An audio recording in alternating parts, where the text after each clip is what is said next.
আসসালামু আলাইকুম। তো এটা একটা সরকারি হাসপাতাল।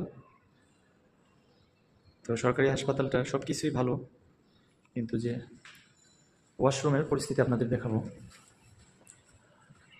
দেখুন,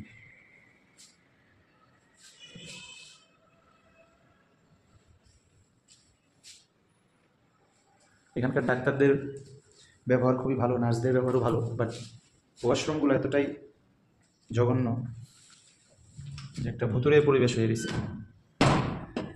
দেখুন,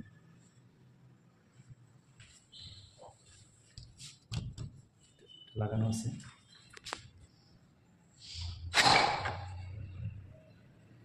ওয়াশরুমগুলোর কি একটা পরিস্থিতি।